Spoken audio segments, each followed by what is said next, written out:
Hello, and it's Deleah again, and I'm getting ready to read part 2. It's chapter 2, part 2. And this is where we left earlier, is when Elena was talking about that she hadn't known how to tell him in a letter. That's when she was talking about Matt. Okay, and no boy had ever ignored her until now. So it's right there is where I left off. Okay, so here we go. Until now, remembering that moment in the hall, Elena found that her fingers were clenched on the pen she held. She still couldn't believe he'd brushed by her that way. The bell rang and everyone flooded out of the classroom. But Elena paused in the doorway.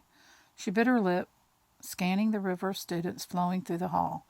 Then she spotted one of the hangers-on from the parking lot. Frances, come here. Frances came eagerly, her plain face brightening.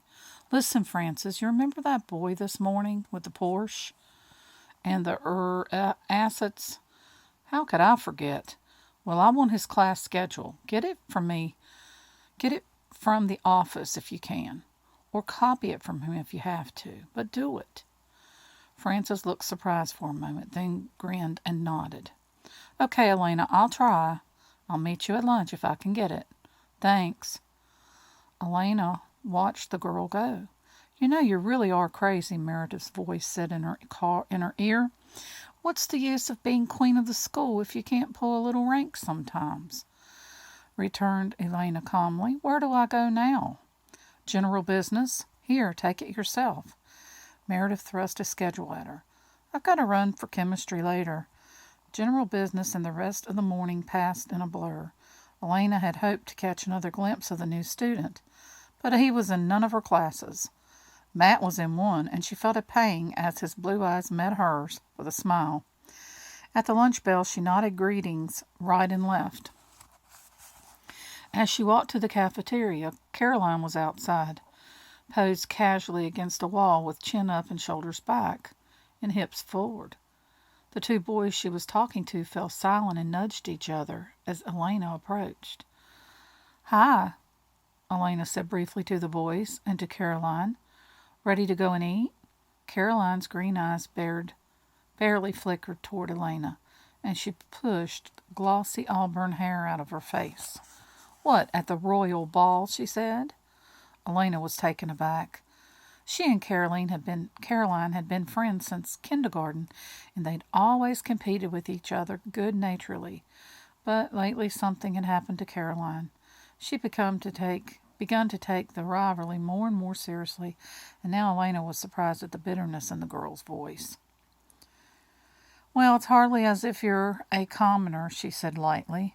Oh, you're so right about that, said Caroline, turning to face Elena fully.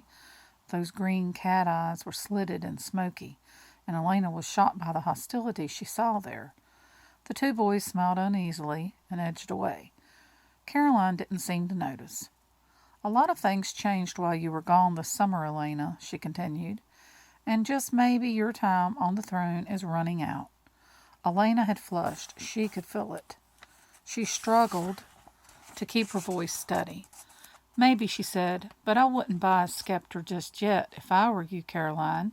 She turned and went into the lunchroom. It was a relief to see Meredith and Bonnie and Frances beside them. Elena felt her cheeks cool as she selected her lunch and went to join them. She wouldn't let Caroline upset her. She wouldn't think of Caroline at all. I got it, said Frances, waving a piece of paper at Elena. Sit down.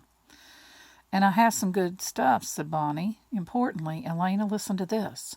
He's in my biology class, and I sit right across from him, and his name is Stefan Salvatore, and he's from Italy, and he's boarding with old Miss Flowers on the edge of town, she sighed. He is so romantic.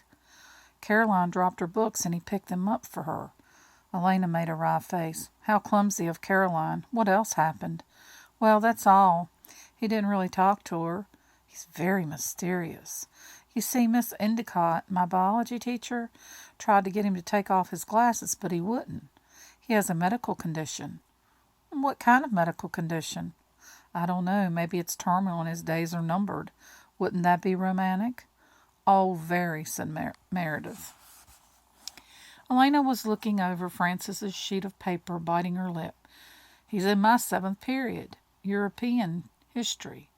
Anybody else have that class? I do, said Bonnie, and I think Caroline does too. Oh, and maybe Matt. He said something yesterday about it was just his luck getting Mr. Tanner. Marvelous, Elena thought, picking up a fork and stabbing at her mashed potatoes. It looked as if 7th period was going to be extremely interesting. Caroline and her were close in the original Vampire Diaries. Meredith sounds like she's taken the place of Caroline, the real Caroline. So I don't know what's going on there.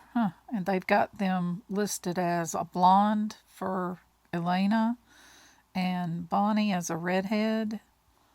That's kind of strange. But anyway,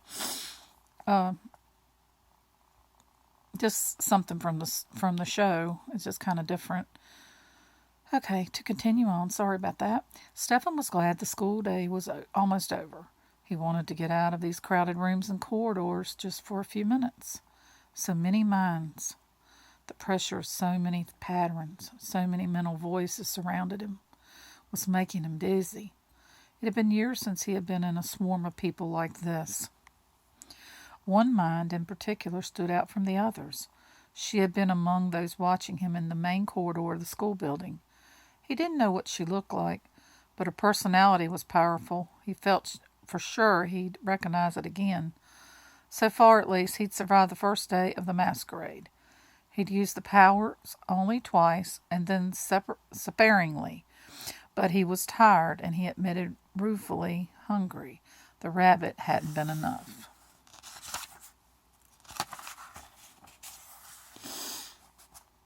Okay, so we'll go to the next chapter now.